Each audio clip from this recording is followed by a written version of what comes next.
작년 그러니까 올해 첫 주일에 제가 재은이의 그 키 재는 거를 이렇게 여러분에게 곰돌이로 된 걸 보여드렸어요. 혹시 기억이 나시는 분도 있을 겁니다. 여러분도 자녀를 기르실 때 이렇게 그 벽에다가 뭐 아이들 재밌는 그림이 붙어 있는 그 자가 있지 않습니까? 그거를 키를 탁 어떤 사람은 오늘 재고 내일 재고 모레 재고 막 그러잖아요. 그러다가 어느 날은 이게 키가 왜 안 크지? 그러면서 일부러 이 책받침을 약간 위로 이렇게 해가지고 딱 걷는데 다다음 한 2주 있다 보니까 더 작아진 거 있죠? 막 그렇게도 하고. 그래서 이렇게 아이들이 키가 크는 거를 참 즐거워했던 그런 추억이 여러분들에게 다 있으실 거예요. 또 어쩌면 지금 그렇게 그런 추억을 만들어가는 가정도 있으리라 생각합니다. 이렇게 아이가 자라는 거 참 기쁘잖아요. 그런데 아이가 그 키만 자라는 게 아니라 사실은 마음이 넓어지고 믿음도 깊어지고 생각도 깊어지고 그러면서 사물을 보는 그런 시각도 넓어지고 또 지혜도 많아지고 지식도 넓어지고 이런 모든 아이들의 성장하는 면을 보면서 부모가 참으로 기뻐합니다. 근데 우리가 자라는 것, 아이들 자라는 거 그게 좋지 않아요? 그죠? 무척 보기가 좋죠. 근데 저와 여러분 한 해 동안 얼마나 믿음의 성장이 있었습니까? 뭐 다른 때하고 비교하지 마시고 연초에 내가 주님 앞에서 서원하며 나아갔던 나의 신앙과 오늘 지금 이 순간 한 해를 마무리하는 이때와의 믿음에 여러분은 어떤 차이를 느끼시는지요? 이것이 조금 더 확대되면 지금 오늘 우리의 나 자신의 신앙의 단계가 주님 앞에 섰을 때의 단계와 어떤 차이를 이룰 수 있을 것인가에 대한 분석, 작은 해석이 될 수가 있기 때문에 그렇습니다. 이 생명이 자라는 것은 아주 자연의 이치입니다. 여기에 보시면 이렇게 두 나무가 있습니다. 어떤 분이 이게 진짜 나무냐 그래가지고 이건 진짜 나무가 아닙니다. 진짜 같은 가짜 나무입니다. 여기다가 물을 이렇게 열심히 준다고 하면 아무리 많이 줘도 이 나무는 자라지 않습니다. 왜 그렇죠? 생명이 없기 때문에 그래요. 이 나무에는 생명이 없습니다. 보기는 푸릇푸릇해 보이지만 생명이 없어서 아무리 많은 물을 주어도 절대로 자라지가 않아요. 그런데 이 나무는 지금은 키도 작고 아마 예전에는 더 작았을 거예요. 아주 조그만했을 겁니다. 그런데 이 나무는 그 주는 물을 받고 그 생명이 있기 때문에 오늘 여기까지 성장할 수 있었어요. 분명히 말하건대 10년, 20년 뒤에 이 나무는 장성해서 아주 큰 나무가 될 겁니다. 물을 잘 주고 하면. 우리 예수 믿는 사람들에게 있어서 그 성장하는 것, 그것은 그리스도가 우리 가운데 있지 아니하면, 다시 말하면 우리 가운데 생명이 있지 아니하면 우리는 자랄 수 없습니다. 여러분, 그 자람에 대한 사람의 그 욕망 같은 게 있어요. 나도 예수님 믿으면서 신앙이 정말 훌륭한 그런 사람으로 살고 싶어. 그런 소원은 누구나 가질 수 있습니다. 그러나 그런 소원 가지고 자라는 건 아닙니다. 예수님 믿는다고 교회 나와서 열심히 주일날 예배 참석하고 해보지만 믿음이 잘 자라지 않는 사람이 있어요. 왜냐하면 그 안에 생명력이 없어서 그래요. 그럼 생명력은 뭐냐? 이렇게 물어봐야 됩니다. 생명력은 예수 그리스도, 그분이 우리의 생명이시죠. 그는 참 생명이 되시고 그의 몸을 깨트려 우리에게 부어주시면서 우리의 많던 죄를 다 씻어주셨습니다. 에베소서 2장 1절에 이렇게 말씀하시죠. 예수님은 허물과 죄로 죽었던 너희를 살리셨도다. 우리는 허물과 죄로 다 죽은 것이에요. 살아 있었다고요? 그렇지 않아요. 물론 살아 있었죠. 그러나 영적으로 죽은 사람들이었어요. 그래서 범죄가 무언지 선이 무언지 그 판단 기준을 자기 자신에게 두고 늘 또 사회 기준에 두고 살았던 사람입니다.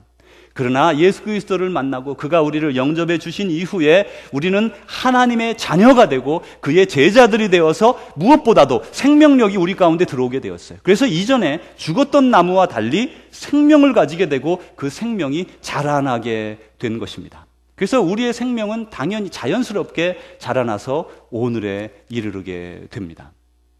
그런데 이 우리의 믿음이 자라는데 어디까지 자라야 될까? 여러분 나무가 있으면 어디까지 자라는 그런 게 있다고 하면 우리의 믿음은 과연 어디까지 자라야 하겠습니까?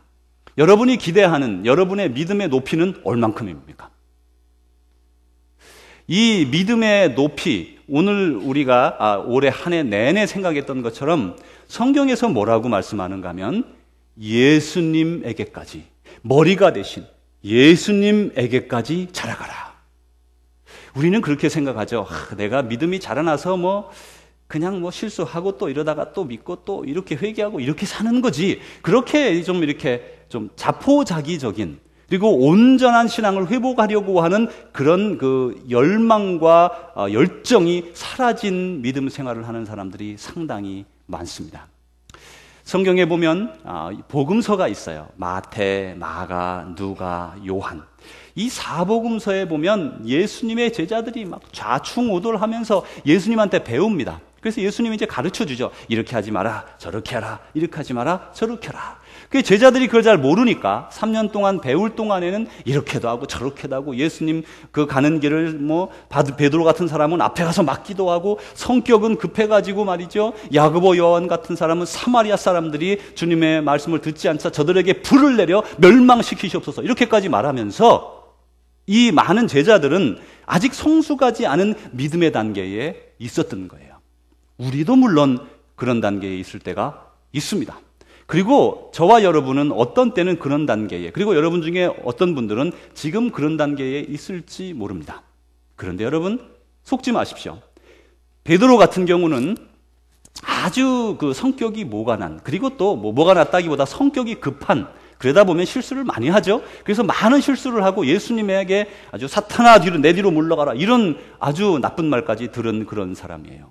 성격이 급했습니다. 말부터 먼저 나갔어요. 그리고 앞뒤 가리지 않고 깊이 있는 생각을 하지 못하는 사람이었어요.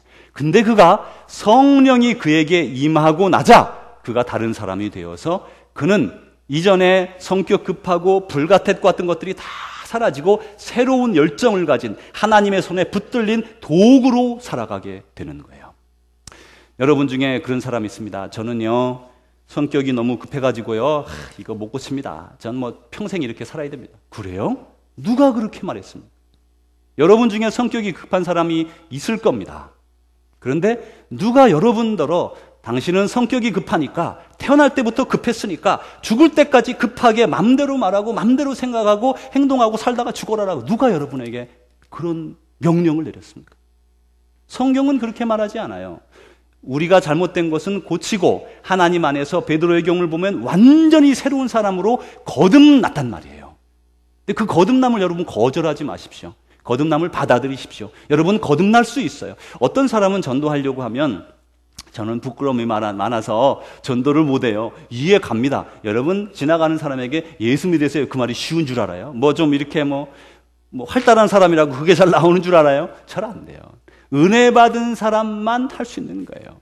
하나님의 그 따뜻한 사랑을 느끼고 그 사랑 없이 나는 살 수 없어 라고 하는 그 사람만 그걸 할 수 있는 거예요. 그건 용기의 문제가 아니고 내가 이렇게 내성적이어서가 아니에요.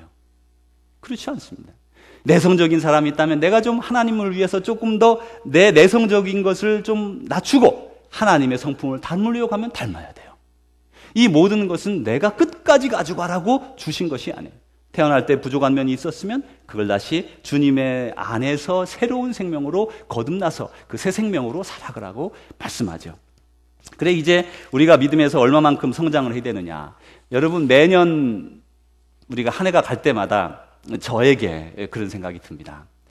그래, 너는 얼마나 믿음의 성장이 있었느냐. 여러분은 어떠세요? 올 한 해 연초부터 지금까지 많은 변화가 있었죠. 여러분 가정에 아마도 새로운 물건들이 들어왔을 수도 있습니다. 여러분 통장에 잔고가 늘은 분도 있고 준 분도 있을 거예요. 통장은커녕 통장은 있지만 비어있는 분도 있을 겁니다. 또 자녀들이 잘 되어서 직장을, 또 좋은 학교에 또 이렇게 지나간 분도 있을 거예요. 아픔을 겪은 분도 물론 있을 겁니다. 질병으로 말미암아 고통당한 분도 있고, 지금 이 순간에도 재정적인 어려움 때문에 고통을 당하는 분도 있을 거예요. 가정의 자녀의 문제로 기도하며 눈물을 흘리며 지금도 기도하는 이들이 있을 거예요. 많은 일들이 2012년 한 해를 거쳐갔어요. 그런데 여러분 기억할 것은, 그런 많은 심지어 어려움과 그런 모든 것 가운데서도 여러분 기억하실 것은, 여러분은 주님의 손 안에 보호되고 있다는 거예요. 여러분 요셉을 보십시오. 요셉은 꿈의 사람이었지만은 그는 형들에게 팔려서 노예로 애굽이라고 하는 강대국에 들어가 노예의 삶을 살았습니다. 그러나 하나님께서는 그 나쁜 일들도 선한 것으로 고쳐서 쓰셔서 그들을 통해서 하나님은 그 70명의 이스라엘 백성들이 시작되는 근원을 지켜주시고 결국 그곳에서 200만 명 이상 되는 백성으로, 그런 족속으로, 나라로 이루어 주세요. 하나님은요, 우리에게 다가온 나쁜 일, 어려운 일, 힘든 일, 고난을 통해서도 우리를 그 구덩이에서 꺼내주시고 더 높은 곳으로 인도해 주시는 분이 하나님이시고, 그것은 하나님의 섭리 가운데 우리가 있다는 확신 가운데 이루어지는 것입니다. 그래서 우리 그리스도인에게는 잘 되는 것도 축복이지만 안 되는 것도, 고통 가운데 있는 것도, 힘든 것도, 그것도 일종의 축복임을 여러분은 확신해야 됩니다. 이제 우리가 이렇게 이제 믿음의 연수가 계속되면 한편 스스로 자기를 돌아보게 됩니다. 내가 이제까지 50년을 믿어왔는데, 60년을 믿어왔는데, 70년을 믿어왔는데, 아니 이렇게 오랫동안 믿어왔는데 나는 정말 하나님의 사람으로 변해가고 있는가? 스스로에게 물어보셔야 돼요.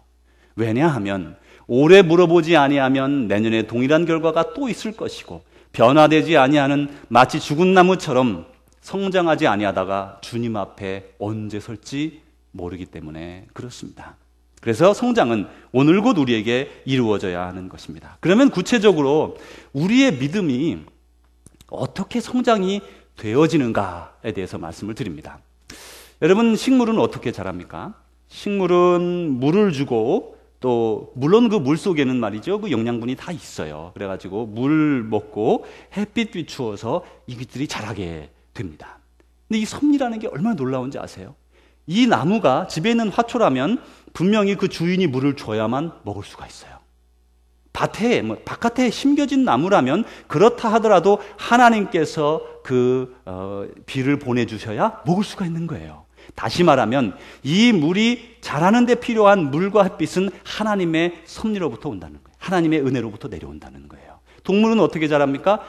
다른 야채들을 먹거나 식물들을 먹거나 아니면 다른 동물들을 잡아먹고 삽니다. 근데 그것도 하나님께서 그에게 잡을 수 있는 힘과 능력을 주셔야 잡을 수가 있어요. 내가 곧 동물이 힘이 좋아서 먹는 것 같지만 하나님께서 그의 건강을, 다리 하나 사자도 턱 부러뜨리면 척이가 뭘 잡을 수 있겠습니까? 그래서 모든 것은, 우리에게 주어진 모든 것은 하나님이 오늘 우리에게 베풀어 주신 그 모든 것이 하나님의 은혜구나라는 것을 깨닫고 감사해야 하는 것이죠. 이제 구체적으로 이제 우리가 믿음은 어떻게 자라는가? 세 가지로 말씀드렸습니다. 첫 번째로는 우리는 주님의 사랑으로 자라납니다. 두 번째로는 주님의 말씀을 듣고 자라납니다. 세 번째로는 우리가 선행을 통해서 성장하게 됩니다. 먼저 하나님의 그 사랑을 먹고 자라나는 우리 자신을 살펴봅니다. 여러분 고아원에 혹시 가보신 적이 있는지 모르겠어요. 제가 이제 한국에 있을 때는 이런저런 활동으로 고아원에 가서 보기도 하고 이제 도와주기도 하고 그랬었습니다. 한 번은 어디 경기도 어느 남쪽의 지역이었는데 갔더니 요즘이 아니죠. 벌써 한 15년 전 이상인데 아이들만 자라면 외롭잖아요. 그죠? 아이들이. 물론 다 식구들이 먹여주지만. 그러니까 그 고아원은 목사님이 하시는 고아원인데 할머니, 할아버지, 외로운 할머니, 할아버지 양로원을 있죠? 같이 연결해 놓은 거예요. 제가 아주 보고 정말 그게 거의 15년, 20년 전 일인데 얼마나 기발한 아이디어인지. 근데 그게 정부에서 허가가 안 나가지고 고생을 많이 하고 있더라고요. 이런저런 이유로. 아마 지금은 해결됐으리라 또 생각을 합니다. 그래서 이제 할머니, 할아버지들이 손주들 돌보듯이 아이를 돌보는 거예요. 그래서 참 제가 아주 감동을 많이 받았습니다. 그리고 또 이제 제가 또 기억에 남는 어떤 고아원은 이 지체부자유 아이들이 모여있는 고아원이 저 경기도 저 끝자락에 있었어요. 거기는 갔더니 이 지체부자유 아이들이 다 모여 있으니까 여러분 생각해 보세요. 한 30명만 있으면요.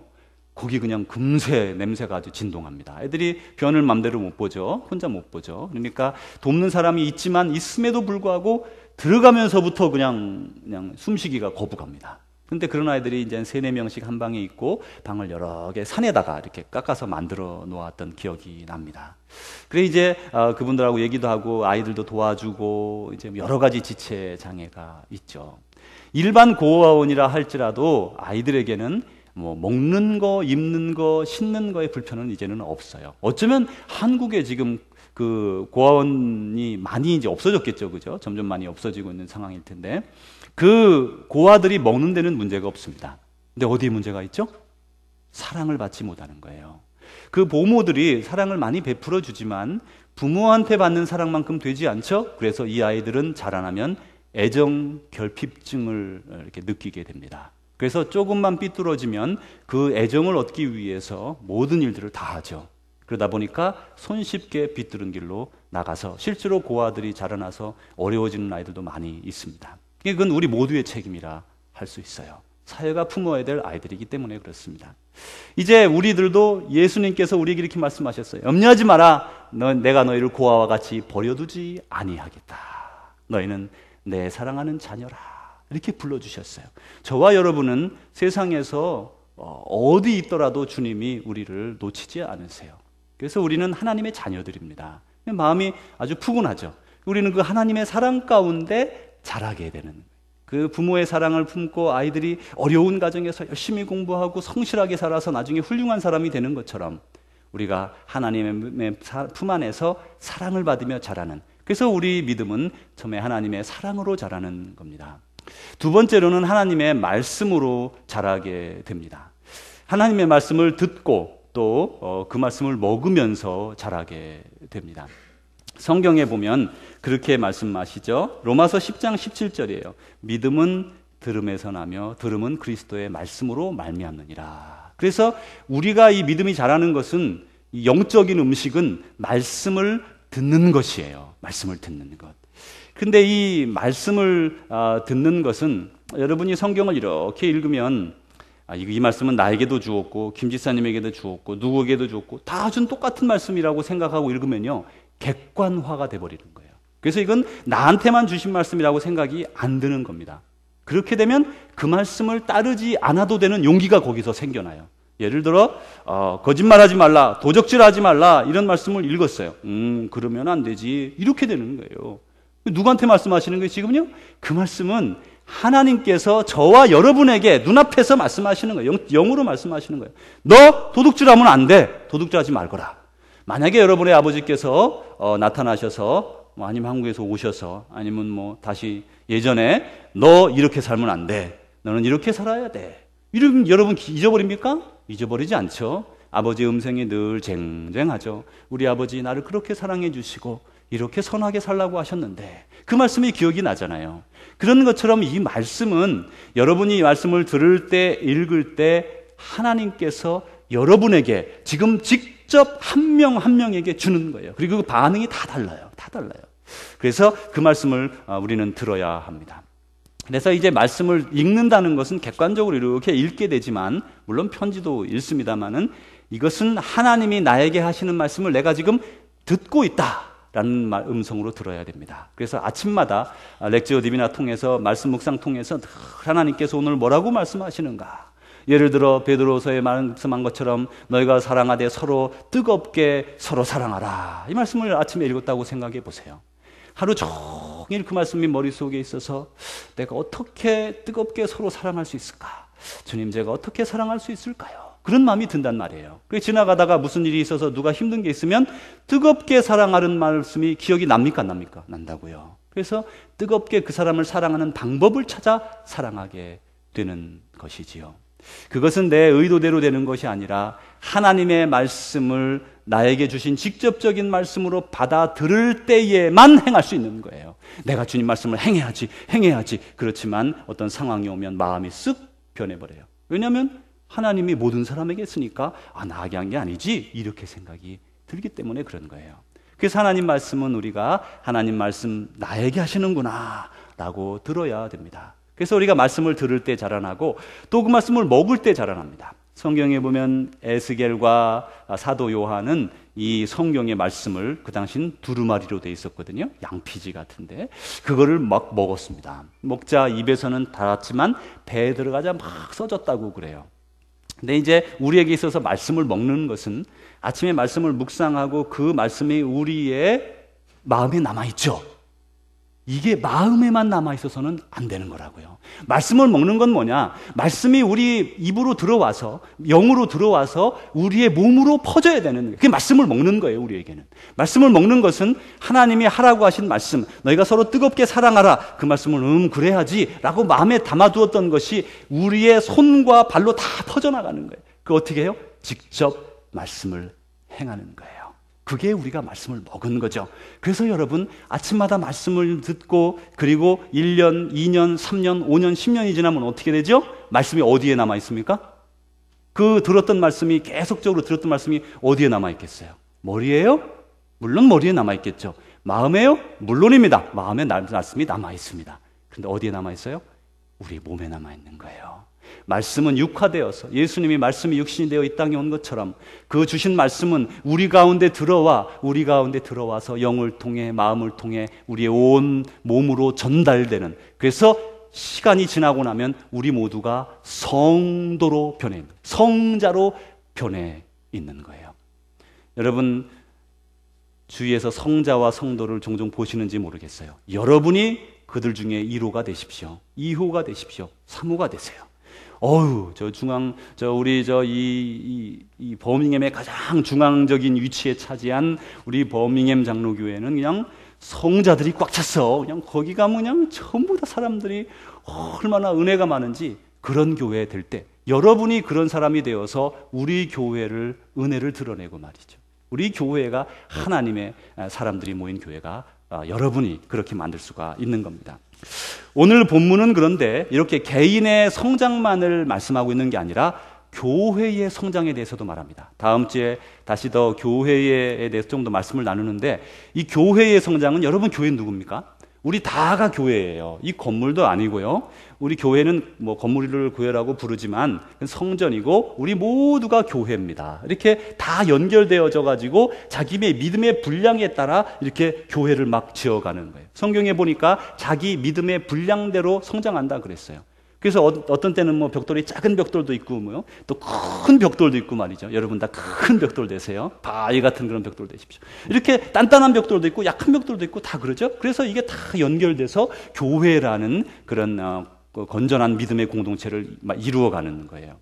그러면 이 교회에도 오늘 말씀 보면 교회도 예수 그리스도의 분량에 이르기까지 자라가라 라고 15절에 말씀하고 있어요. 믿음의 공동체, 교회를 교회되게 하기 위해서, 교회를 세우기 위해서 성경에서 세워주신 분들이 있는데, 선지자, 사도, 또 전도자, 우리 미셔너리가 전도자가 아니신가 이렇게 생각을 합니다. 그 다음에 목사, 또 교사로 세웠습니다. 목사는 교사와 같은 말입니다. 한 사람을 둘로 나누어 롤을 말한 겁니다. 이렇게 하나님께서 교회에 직분을 세워주시면서 그들에게 명령한 게 있는데, 너희들을 내가 왜 세웠느냐? 교회를 성장하게 하라. 교회를 이루도록, 온전하게 이루도록 이런 사람들을 세워주신 거예요. 그래서 이렇게 이제 교회가 온전히 서게 됩니다. 그래서 에베소 4장 13절 보니까 이렇게 말씀합니다. 우리가 다 하나님의 아들을 믿는 것과 아는 일에 하나가 되어 온전한 사람을 이루어 그리스도의 장성한 분량이 충만한 데까지 이르라. 또 다시 말씀하시기를, 너희는 믿음이 저 낮은 데 있지 말고 은혜 받은 이후에, 성령 받은 이후에 제자들처럼 아주 쑥 자라나서 예수님의 분량에까지 이르라는 거예요. 여러분에게 지금 명령하는 겁니다. 그래서 이렇게 듣지 마시고 지금 주님이 여러분 자신에게 하는 명령으로 들으십시오. 여러분이 예수님의 분량에 이르도록 믿음에서 자라나라라고 명령하고 계신 거예요. 바로 여러분 자신에게 하는 말씀입니다. 이제 여러분 그 친척 중에 중풍 같은 병에 걸리신 분 있으셨는지 모르겠어요. 저희 집에도 할아버지께서 중풍에 걸리셨는데 그 스트레스를 많이 받으셔가지고요. 또 이렇게 좀 성격이 막 이렇게 잘 풀지 못하는 분들이 잘 스트레스 받죠. 여러분 서로 스트레스 주지 마세요. 서로들 건강하게 살도록, 스트레스가 만병의 근본이랍니다. 근데 이제 저희 할아버지가 이렇게 막 어떤 일이 있으시면서 아주 오래전에 넘어지셔가지고 그냥 뇌출혈이죠. 그래가지고 전신불수가 되셔서 7년 동안 누워 계셨습니다. 근데 식사는 하시고 이렇게 목까지만 이렇게 살아계신 거예요. 그래서 이제 저희 할머님이 이렇게 다 7년 동안 하고 또 저희 어머님이 연결해서 하고 이렇게 오랫동안 섬기게 됐어요. 그래서 제가 저희 집에 그때는 같이 안 살았지만 그 반신불수, 뭐 그분은 전신불수니까 그런 게 어떤 건지 압니다. 근데 얼마나 힘들고 옆에 있는 사람들이 정말 고생을 많이 합니다. 그래 이제 여러분 중에도 이제 이 가끔 보면 이렇게 한쪽 팔을 끌고 이 전신 반신불수가 돼가지고 이렇게 끌고 다니시는 분이 있죠. 이렇게 운동하죠, 그죠? 이렇게 다치시기 전에 운동해야 돼요, 여러분. 그래서 운동은 나중에 한쪽 잃어버리고 운동하지 마시고 지금 바쁘시더라도 이렇게 주님이 주신 몸을 잘 보호하는 의미에서 운동을 열심히 하셔야 돼요. 참 몸에 좋아요. 우리 주님이 주신 몸을 잘 가꿔야 됩니다. 이렇게 이제 반을 끌고 다닌다고 여러분 생각해 보세요. 얼마나 힘들겠어요, 그죠? 이게. 근데 교회가 보면요, 그냥 통계적으로 20% 혹은 25%의 사람들이 헌신해서 교회를 돌본답니다. 일반적으로. 우리 교회는 어떻게 되는지 모르겠어요. 그래서 이제 말하자면 25%로 잡고 4분의 3 불수예요. 그러니까 교회가. 그래 이제 다리 조금 남겨놓고 팔 남겨놓고 머리는 좀 있어야 되니까 그죠? 이래가지고 끌고 가는 거예요. 지금 교회가 이렇게 끌고 가는 거예요. 나머지는 뭡니까? 나머지는 그냥 이렇게 뒤에서 이런 분들하고 또 아니면 그냥 그래 이렇게 하고 이렇게 보는 분들이 있다는 거예요. 여러분들은 어떤 부류에 속한다고 생각하십니까? 그래서 이제 나머지 4분의 1 되는 분들이 그냥 이렇게 끌고 가는 거예요. 근데 이게 일반 교회가 많이 그렇답니다. 일반화되었답니다. 그러니까 교회가 교회 안에서 4분의 1의 성도들이 4분의 3을 섬기느라 너무 힘든 거예요. 지치는 거예요. 번아웃 하는 거예요. 그러다 보니까 그분들이 나가서 삶에서 믿음의 삶을 살기가 지치는 거예요. 지친 거예요. 이미 교회에서 지친 거예요. 여러분, 우리가 믿음의 삶을 살면서 그리스도인이다, 예수님의 제자다라고 하는 삶이 여러분 뭡니까? 교회에서 이런저런 면으로 봉사하고 그게 여러분 그리스도의 삶이에요? 그게 가장 이상적인 그리스도인의 삶입니까? 그것도 맞죠, 그죠? 교회에서 먼저 섬겨야 돼요. 당연한 겁니다. 그런데 그거보다 더 근본적인 것은 우리가 살아가는 매일, everyday life, daily life에서 매일의 삶 속에서 예수 그리스도의 사랑을 드러나는 게 정말 제자의 모습이라는 거예요. 근데 교회에서 다 지치고 나면 집에 가서도 부인에게 잘해줄 여력이 없어요. 부인은 교회에서 막 이것저것 일하다 집에 와서 지쳐가지고 남편에게 잘해줄 여력이 없어요. 자녀들에게 잘해줄 여력도 없어요. 나가서 다른 사람에게 봉사하고 이럴 여력도 없어요. 다 지쳤어요. 지금 지쳤어요. 안 하는 사람들은 어차피 안 하고. 그게 요즘 현대 교회의 현상이라는 거예요. 성도 여러분, 우리는 예수 그리스도의 보혈로 깨끗함을 입었고요. 하나님의 자녀가 되었고요. 그리고 그리스도의 제자로 부름받은 사람들이에요. 스스로를 돌아보면서 나는 정말 하나님 앞에 어떠한 모양의 제자로 살아가고 있는가를 다시 한번 돌아보시기 바랍니다. 우리가 늘 어린아이와 같은 신앙에 이렇게 머물러 있으면 답답해하는 분이 둘이 있어요. 여러분이 이제 만약에 그냥 어제나 오늘이나 내일이나 영원토록 동일한 신앙을 가지고 있으면, 물론 그 신앙이 좋은 데서 동일하면 괜찮지만 아주 낮은 신앙에서 그냥 어제나 오늘이나 내일이나 이렇게 똑같다고 해보십시오. 그럼 답답한 사람이 있거든요. 누구냐? 목사입니다. 목사는 여러분이 돈을 얼마나 많이 버냐, 여러분이 얼마나 건강하냐, 여러분이 얼마나 사업을 확장하냐 이런 데 관심이 있죠. 그렇지만 그거랑 비교할 수 없이 가지고 있는 관심이 여러분의 영혼이에요. 왜요? 제가 천국 갔는데 하나님이 야, 너 누구 집사, 누구 장로 부자 안 됐는데 너 왜 그렇게 돕지 않았어? 이렇게 저한테 물어보지 않으실 거라고 제가 확신합니다. 그 집사가, 그 장로가 악한 일을 할 때 왜 막지 못했어? 왜 그 성도가 그릇된 길로 나갈 때 막지 못했냐? 저한테 그렇게 물으실 거예요. 저 그건 확신합니다. 그래서 제가 그럴 때 많이 두려워요. 그런 말 하면 막 목사가 어떤 분에게 찾아가서 당신 똑바로 하세요. 이게 하나님 말씀에 어긋나는 삶을 살고 있어요. 참 세상이 어렵죠, 그죠? 하나님은 저에게 그걸 분명히 물으실 겁니다. 그래서 저는 목회하면서 자리에 연연하지 않는 건 여러분 이미 아실 거고, 그걸 지키려고 애를 써요. 내게 맡겨진 것들은 여러분의 영혼이다. 여러분 부자 되길 원하고 잘 살고 또 풍요롭고 건강하고 그런 거 다 원합니다. 그런 거 원하지 않는 이웃이 어디 있겠어요, 그죠? 서로 간에 다 원하죠. 목사도 마찬가지죠. 그런데 그거보다 더 중요한 건 여러분의 영혼이에요. 영혼의 문제예요. 또 여러분의 영혼이 자라지 아니하면, 믿음이 자라지 아니하면 속상한 분이 있는데 목사보다 훨씬 더 속상한 분이 하나님이세요. 주님이세요. 여러분 부모가 자녀를 낳았는데 자녀가 자라지 않고 이렇게 그냥 있으면 얼마나 부모가 속상합니까? 여러분 다 경험하셨죠? 그런 속상함을 가지고 있게 됩니다.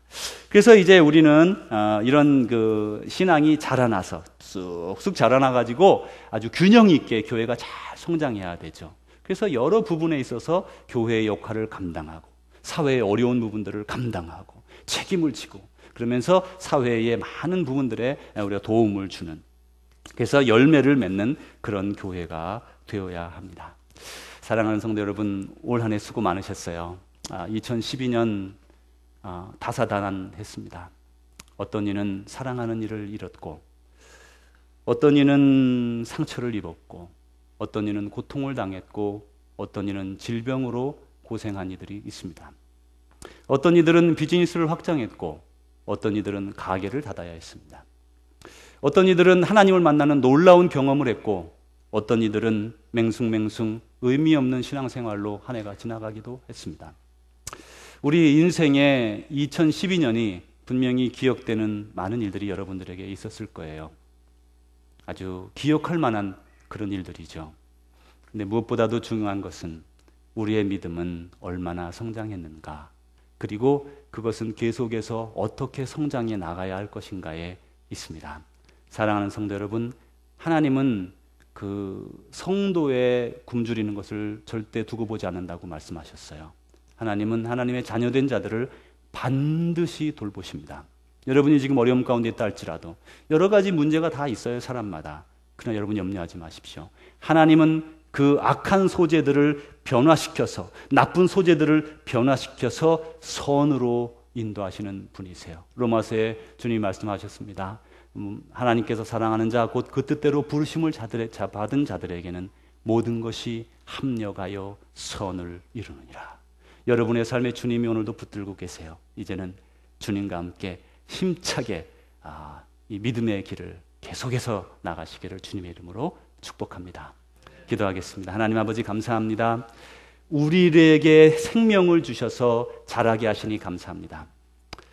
우리 각 사람들이 올해에 많이 자랐습니다. 하나님 더욱더 잘 자라나게 하시고, 혹여 여러 가지로 말미암아 자라지 못한 이들이 있다면 이제부터라도 털고 일어나 회복하여 주셔서 주님 잘 자라나는 믿음이 되어지도록 은혜 베풀어 주옵소서. 예수님 이름으로 기도합니다. 아멘. 이제는 우리 구주 예수 그리스도의 은혜와 하나님의 사랑하심과 성령님의 교통하심이 오늘도 주님의 믿음을 본받아 그 장성한 분량에 이르기까지 나아가기를 소원하는 주의 귀한 백성들과 사랑하는 우리 조국 대한민국과 사랑하는 이 땅 미국 땅과 전 세계 방방곡곡에 예수 그리스도 복음 위하여 희생당하고 어려움 당하면서도 끝까지 복음을 지키는 사랑하는 우리의 형제자매들과 그 가진 핍박과 고문과 매질 속에서 주님을 계속 붙들고 있기가 너무나 힘겨워하는, 두려워하는 우리의 믿음의 형제자매들 위해 이제로부터 영원히 함께 하시기를 축원합니다.